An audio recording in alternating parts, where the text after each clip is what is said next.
Pessoal, o que era uma proposta para um dia acabou virando para dois, e eu nem sei se a gente consegue dar conta de terminar isso hoje, né? Porque falar de democracia é um tema bem delicado, assim, né? Acho que é uma das coisas mais difíceis da gente falar hoje. Eu sempre brinco com os meus alunos o seguinte, né? Às vezes, quando o aluno começa a fazer faculdade, ele fica muito preocupado com os termos esquisitos que os professores usam, né? Então, sei lá, você entra na sala de aula e começa a falar de ontologia, de dialética, de categoria analítica. Aí o aluno fala: socorro, pelo amor de Deus, o que eu estou fazendo aqui com esse maluco, né? Falando esses termos esquisitos, né? Aí eu costumo dizer o seguinte: esses termos não são perigosos. Sim, esses termos, na verdade, eles não representam perigo nenhum, pelo seguinte: se você não os conhece, e no geral a gente não conhece antes de começar a estudar essas coisas, porque não são palavras da nossa linguagem comum, você só vai conhecer quando você começar a estudar uma área específica. Se você não conhece esses termos, você não tem nada se liga a ele no seu cérebro. Então, assim, você não tem referência do que é ele. Então, você não entende o que é, mas também não te traz nenhum tipo de prejuízo, porque você não vincula ele a nada. Os termos perigosos são aqueles que a gente usa o tempo todo e que as pessoas usam o tempo todo e que a gente não para estudar. Esses são o problema. Então, quer dizer, a gente fica muito preocupado com aquele monte de terminologia técnica que a gente não conhece, desesperado, quando, na verdade, o perigo mesmo tá em termos que vocês escutam, eu escuto todo dia. Tipo, política institucional, instituição, democracia, liberal. Gente, quantas vezes a gente escuta essa palavra? Liberal para cá, liberal para lá, liberalismo, liberal, capitalismo, né? Essas palavras são muito perigosas, gente. Por quê? Porque, no geral, as pessoas não tiveram possibilidade ou tempo de se dedicar a estudá-las com profundidade, mas, ao mesmo tempo, ela não fica vazia no cérebro, porque você já ouviu milhões de vezes. Então, você tem referências delas. E aí, a chance de você começar a usar ela de uma maneira que vai atrapalhar tudo aquilo que você está ouvindo, que você está lendo, é muito grande. Então, eu acho que, assim, a palavra democracia, ela é uma palavra muito complicada, gente, porque falei para vocês no encontro passado, né? Ela é polissêmica, o que significa que ela tem múltiplos significados, né? Já tem um monte de significado ao longo da história, mas esse não é também o nosso problema, gente. É normal uma palavra ter um significado numa época e ter outro significado na outra. Isso aí também a gente lida, né? A gente tira de letra. O problema é você estar conversando com a pessoa que é vizinha sua. E ela, quando fala de democracia, está falando de uma coisa. E você, quando fala de democracia, está falando de outra. Aí é que é o problema. Ou seja, dentro do mesmo grupo, no mesmo território, mesmo bairro, você não consegue ter um consenso mínimo de que raio que é esse negócio, né? Então, essas palavras, elas são extremamente complicadas e passam a ser mais complicadas ainda no momento em que a gente está vivendo justamente a falência da política, a falência da palavra, a falência do diálogo, a falência dos sistemas democráticos. Não é só aqui no Brasil que está acontecendo isso, né, gente? Nós temos as nossas particularidades, né? Mas tem muitos problemas em relação às dificuldades de você manter uma democracia ou de construir uma democracia em vários lugares do mundo, né? Tudo se torna muito mais difícil quando a gente está num país periférico, né? Que há muito pouco tempo atrás era escravocrata. Aí, logicamente, que a gente agrega um monte de dificuldades. Mas essas dificuldades também existem, né? Algumas delas, pelo menos, existem em outros lugares. Então, a gente, quando começa a falar de democracia, sempre tem que tentar separar qual que é o ideal de democracia, e existem muitos ideais também diferentes, mas o que é a ideia de democracia, qual que é o ideal, aquilo que eu acho que deve ser uma sociedade democrática, e o que é a democracia realmente existente.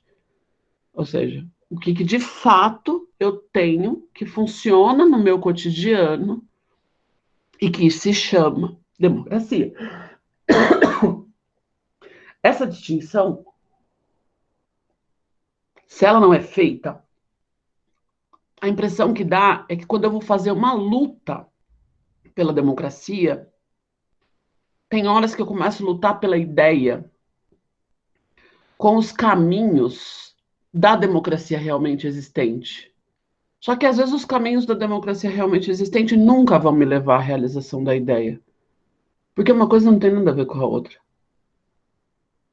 Né? Então, às vezes a gente coloca toda a nossa energia num meio que eu considero democrático, quando na verdade aquele meio não foi criado para a finalidade que eu desejo em termos de democracia. Então, o ideal de democracia, para ele ser realizado, ele precisaria ter mecanismos que garantissem que esse ideal existisse. Né? Se os mecanismos garantem que uma outra coisa exista, veja a confusão que a gente vai criando. Então, na semana passada, a gente pegou talvez o pior do pior, né?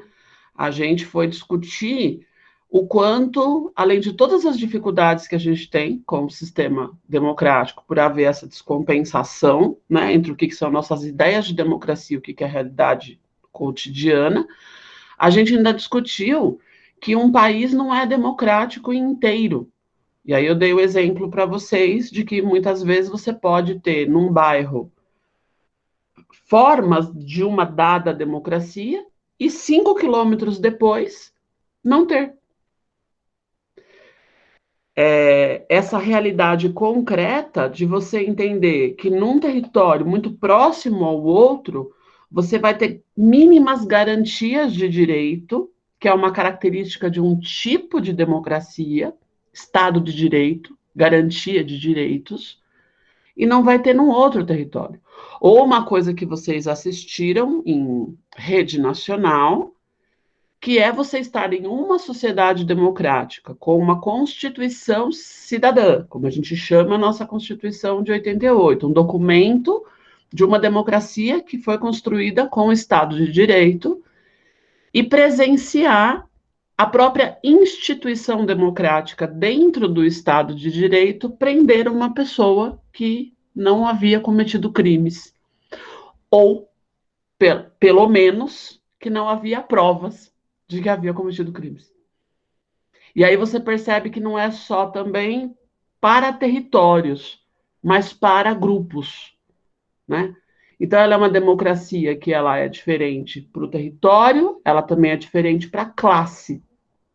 E não preciso dizer para vocês o mais óbvio do mais óbvio do mais óbvio, que a gente bateu muito nisso no comecinho do nosso trabalho aqui com a companhia da Bell Hooks, tem a ver com raça, tem a ver com a maneira como a democracia ela distingue as pessoas pela raça, pela cor, como ela criou essa ideia e aí ela organiza hierarquicamente as populações em função do que se denomina raça, ou seja, são instituições democráticas que estão atravessadas pelo racismo.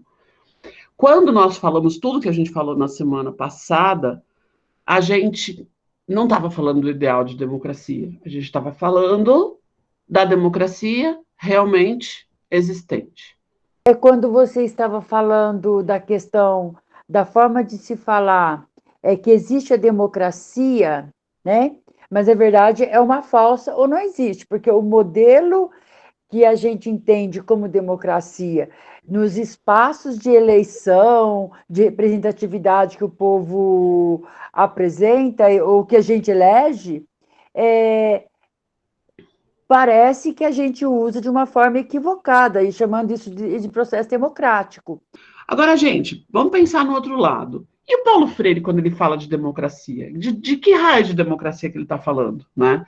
Gente, na boa parte das vezes, ele está falando da democracia sonhada, ele está falando da democracia desejada, ele está falando da forma de gestão da política, da forma da condução da política, da forma de um dever ser, da forma como as coisas poderiam ser. E aí ele vai atrelar isso a coisas que nós já discutimos em outros encontros, a uma dada concepção de humano e a uma dada concepção de educação e de sociedade. Essa democracia sonhada pelo Paulo Freire não é uma democracia que se reduz a processos eleitorais e urnas e educação bancária e processos. É muito maior que isso. É a construção de uma sociedade justa e que, portanto, teria que ter mudanças muito radicais. Então, é interessante ver isso. Às vezes a gente poderia pensar assim, mas como que a gente vai fazer política com coisas que nunca aconteceram? Ou como é que a gente vai fazer política, né, com aquilo que nunca, né, que não é ainda? Gente, é isso aí mesmo, porque a gente não é formiga, né? A gente é ser humano, a gente vive sempre em função daquilo que a gente vai construir. Aquela discussão que a gente fez num dado encontro também. A diferença entre nós e os animais é justamente essa. A gente não constrói mundo. A gente não se contenta com o mundo existente. A gente quer construir mundo. Então, o ideal de democracia, para nós, é muito forte. É muito importante. Porque sem ele a gente não se move. A gente só não pode ser ingênuo e ignorar o lugar que a gente está, mas a gente tem que olhar para frente. Eu acho que isso o Paulo Freire traz uma contribuição muito importante, né? De ir desenhando. Quando o Paulo Freire fala, é esse jogar para frente, é aquele diferente que ainda não aconteceu, mas que a gente sabe que pode acontecer, porque existem condições objetivas e subjetivas para que aconteça. Ele também não está sonhando, tirando nada. Né? Ele está com os pés fincados no chão. Isso é importante também, né? É uma utopia com o pé no chão, né? É utopia porque é um outro topos, é um outro lugar. Mas não significa que é delírio, né? Que não teria como acontecer. Então, a Má coloca aqui esse conceito do Paulo Freire que é fantástico, né? O inédito viável. A Hannah Arendt usa uma expressão também que eu sempre me lembro muito do Paulo Freire, que ela fala que a política é a ação de criar o possível. Acho muito bonita essa definição. E lembra muito esse conceito do Paulo Freire. Essa é a força da política, né? A nossa capacidade de criar o possível. Então, eu vou ler para vocês o dicionário Paulo Freire, que é o que a gente está usando, e eu pincelei aqui alguns momentos em que ele fala de democracia. Então, eu vou fazer assim meio caótico, mas acho que vai funcionar. Deixa eu só deixar maiorzinho aqui. Aqui já tem um ponto muito legal, assim, ó. Para o desenvolvimento de uma pedagogia da libertação, Paulo Freire não apresenta em suas obras categorias teóricas puras, mas podemos destacar alguns valores e princípios pedagógicos fundamentais. O mais importante deles, que está presente em quase todas as suas obras, é a dialogicidade. Porque, para ele, o diálogo é a matriz da democracia. O segundo é o trabalho coletivo, juntamente com o respeito ao conhecimento feito na experiência vivida de cada sujeito.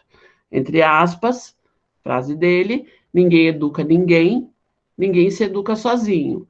As pessoas se educam entre si, mediatizadas pelo mundo. E ainda podemos acrescentar a ética, a tolerância, a política, a esperança e a capacidade de indignação e a autonomia. Esse parágrafo, gente, é muito legal, porque assim, ele é muito ligado ao que a gente está discutindo. E tem um ponto super importante aqui, que segundo Paulo Freire, o ingrediente básico para você fazer uma democracia é o diálogo. Agora, gente, o liberalismo roubou esse conceito.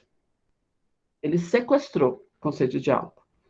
E aí ele transformou naquilo que a gente estava conversando agora há pouco, que é o direito de qualquer um falar qualquer coisa que lhe passe pela cabeça. Isso não é diálogo. Então, a gente não pode confundir as coisas, certo? Quando você traz essa questão da democracia, eu estou aqui pensando, aqui, matutando, né? E quando traz essa questão do Paulo Freire, a gente consegue quando existe a mobilização. Mas se não tiver todo mundo engajado na mesma questão, é mais difícil, correto? Então tem muito mesmo, sim, essa questão do que é para mim, o que é benefício para mim. Então eu vou atrás, a grande maioria vai atrás daquilo que é benefício próprio, esquece no contexto todo. Mas quando você consegue trabalhar na comunidade, que é benefício para todo mundo, eu acho que já é mais fácil de conseguir um diálogo e fazer com que todo mundo vai participando.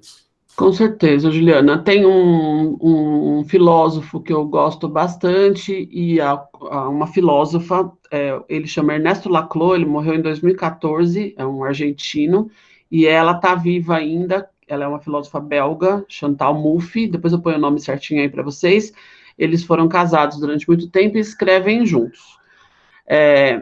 Quando você fala sobre isso, você está apresentando uma tese que eles defendem há muito tempo, que uma das formas de construir a democracia, a forma mais fácil de você conseguir construir a democracia é você identificar pautas coletivas. Ou seja, quando você consegue fazer com que um grupo de pessoas tenha algo para lutar em comum, né? Porque o que mais acontece é isso, quer dizer, a gente vive numa sociedade muito individualista. Então, você atender simplesmente às questões individuais, claro que quando a gente está falando de coisas muito básicas como comida, não tem nem o que discutir, né, gente? Aí tem que comer, você chegou num ponto que não é bobagem ficar discutindo, né? Se você vai resolver isso ou não. As pessoas têm que se alimentar e ponto final. Mas quando você sai desse básico, a própria ação política, ela precisa ser construída em torno de pautas coletivas. Então, às vezes, uma escuta, né, daquilo que aquele grupo precisa, e você encontrar algo que você percebe que tem em comum ali, é um negócio mágico, assim. É muito interessante. Porque aí, e é interessante o seguinte, Juliana, porque o que eles descrevem, né? As pessoas se unem em torno dessa pauta, você articula as instituições, e aí no caso a UNAS ou qualquer outra instituição, pode ajudar isso com os mecanismos que tem aquela pauta a ser resolvida. Quando essa pauta se resolve, essa pauta dissolve, e aí você vai para uma outra pauta. Então é como se você fosse aos poucos dando conta de demandas, né? E você vê todo o processo que está envolvido aí, porque precisa de escuta, precisa de diálogo para chegar nessa pauta coletiva, né? E depois precisa de processos de luta, porque as pessoas vão ter que se dividir, se organizar para poder fazer, né, mediações e conseguir. A gente perdeu muito isso, assim. A gente perdeu. Hoje em dia, a gente muitas vezes luta por coisas, às vezes até vai em processos políticos, mas às vezes por coisas que são muito distantes de nós, ou sem saber se aquilo realmente está ligado ao que a gente quer ou não. Então é curioso, assim, né? E aí parece que a política vai perdendo o sentido, né? Isso é muito importante, assim, né? O que a pessoa faz tem, assim como a educação tem que ter sentido, a ação política também tem que ter.